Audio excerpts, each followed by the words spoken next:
क्या भारत के मजबूर मजदूर अब मजबूत होंगे?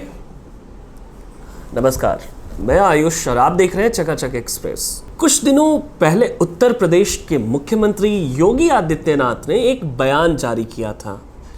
उन्होंने कहा था कि बगैर राज्य सरकार की इजाज़त के अब कोई भी दूसरा राज्य यूपी के मजदूरों को नहीं ले जा सकता है।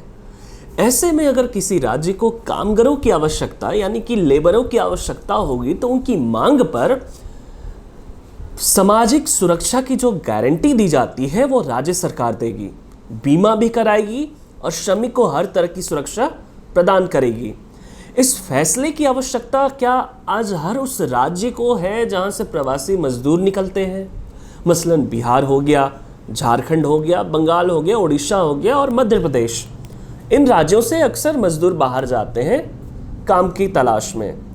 चलिए समय को थोड़ा रिवाइंड करते हैं और आज से कुछ महीने पीछे चलते हैं। साल 2019 की आखिरी में देश का माहौल क्या था? देश का माहौल आने एक नए कानून नागरिकता संशोधन बिल को लेकर सड़क से संसद तक क्रांतिकारी सा था। खुद को मार्क्स और लेनिन के विचारों के वाहक बताने वाले लोग तंबू लगाकर विरोध प्रदर्शन कर रहे थे और आत्ममुग्ध थे। मगर क्या आपको लेश मात्र भी ये उम्मीद है कि देश में कभी ऐसे आंदोलन मजदूरों के लिए भी होंगे? क्या कोई आवाज़ मजदूरों के लिए भी उठेगी? क्या कोई हुंकार श्रमिकों के लिए भी भरेगा? देश में अंतर्राष्ट्रीय सरहदों के टेंशन से ज़्यादा मजदूरों की समस्याएं मुंह बाएं खड़ी हैं।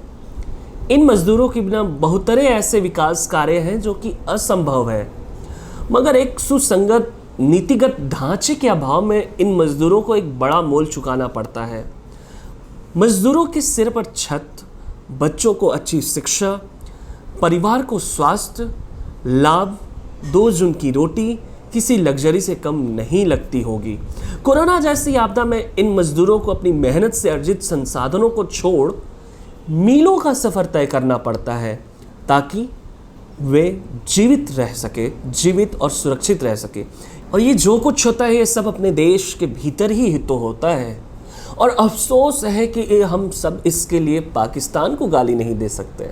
आपको याद ही होगा राज ठाकरे का वो तानाशाह रवैया, जब उनके टुच्चे कार्यकर्ता गरीब मजदूरों के ठेले पलट देते थे, गरीबों को पीटते थे और उनके साथ बदसलूकी करते थे। या फिर 2 साल पहले गुजरात के साबरकांठा जिले की वो घटना जब लोगों ने अपना गुस्सा बिहारियों के साथ साथ पूरे उत्तर भारत के लोगों पर निकाला था। मजदूर भागकर अपनी जान बचा रहे थे, दर दर की ठोकरें खा रहे थे। और आज की दशा ये है कि कोरोना संकट में लॉकडाउन की निर्णायक घड़ी में जब हम और आप अपने अपने घरों में बंद हैं, तब देश के सड़कों को पैदल नापते मजदूर का नज़ारा आम है। भविष्य अंधकार में है, सिर पर मोटी गठरी है, पांव पर छाले पड़ गए हैं, गले के साथ आंखों का पानी भी सूख गया है, मगर वो चले जा रहे हैं। कोई सड़क के रास्ते तो कोई रेल की पटरियों के सहारे, बस चलता जा रहा है। जब कहीं आंख लगी तो ऐसी लगी कि वो फिर कभी उठे ही नहीं। चूंकि ये मजदूर हैं, ना ही इनके पास आधार कार्ड है और ना ही वोटर आईडी, तो वोट बैंक के रूप में भी इनको कोई राजनीतिक दल क्यों भजाना चाहेगा? इनमें से अधिकतर तो पूरा जीवन उस छोटे से गैस सिलेंडर के सहारे ही निकाल देते हैं जिसे हर कुछ दिन पर भरवाना पड़ता होगा। चुनाव इनके लिए एक छुट्टी का दिन होता होगा, क्योंकि ना तो ये अपने राज्य के होते हैं, ना जहां मजदूरी करते हैं उस राज्य के। लिहाजा राजनीतिक दल इनकी ओर नजरें भी नहीं डालते होंगे, ऐसा मेरा मानना है। अब सवाल उठता है कि जब इतनी चुनौतियां हैं तो फिर ये लोग पलायन करते ही क्यों हैं? जवाब बड़ा आसान है। गरीबी, भूखमरी, अभाव की जिंदगी और 2 पैसे कमाने की ललक। गांवों में हर शख्स के पास इतनी ज़मीन नहीं होती कि वो खेती के सहारे अपने परिवार का पेट पाल सके। इसके अलावा कई दफ़े कुछ राजनीतिक स्थिरता, सामाजिक और सांस्कृतिक मुद्दे भी इसमें अहम भूमिका निभाते हैं। जैसे कि हमारे समाज में जाति व्यवस्था काफ़ी हावी है। ग्रामीण भारत में आज भी ये देखने को मिलता है कि चुनिंदा जाति के लोग वही काम करने को मजबूर हैं जो उनके पूर्वज करते आए हैं। अगर ये ना काफ़ी हो तो गरीबी, धार्मिक उत्पीड़न, गृह युद्ध जैसी वजहें हैं जो मजबूत कर देती हैं कि इंसान रोटी की तलाश में विकसित राज्यों में जाए, विकसित नहीं महानगरों में जाए। श्रमिकों और मजदूरों के लिए कई कानून हैं, कई नियम हैं, लेकिन वो सिर्फ कागज़ों पर ही है। ज़मीन पर तो श्रमिक को 12 से 16 घंटे खुद को रगड़ना पड़ता है, तब जाकर कुछ मेहनताना मिल पाता है।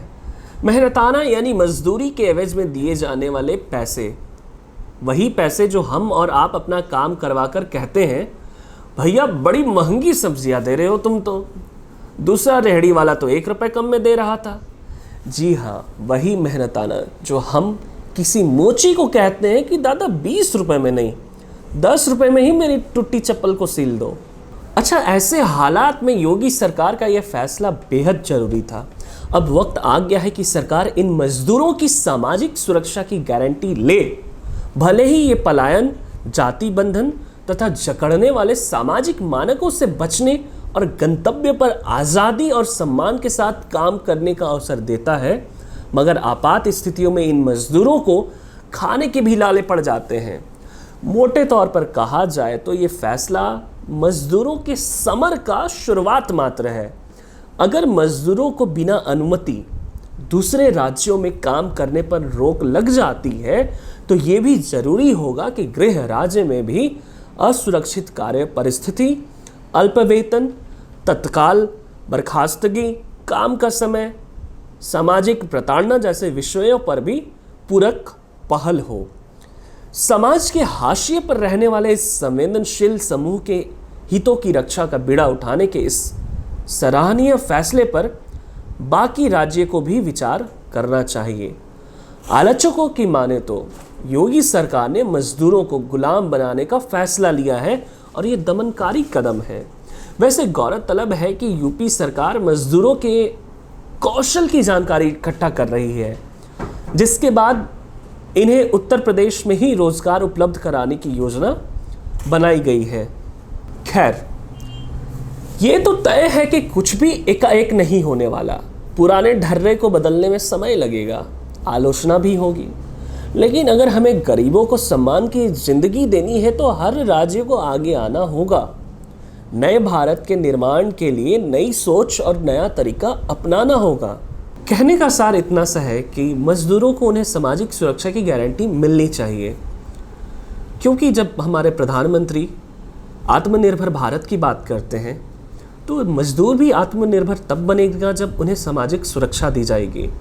सामाजिक सुरक्षा सिर्फ सामाजिक सुरक्षा की बात नहीं, समानता की भी बात है। समाज में उन्हें समान माना जाएगा, उन्हें समानता का अधिकार दिया जाएगा। सामाजिक समानता, आर्थिक समानता, हर तरह की समानता अगर उन्हें दे दी जाए तो इस देश में कोई भी मजदूर कभी इस देश में जन्म लेने के लिए पछतावा नहीं करेगा।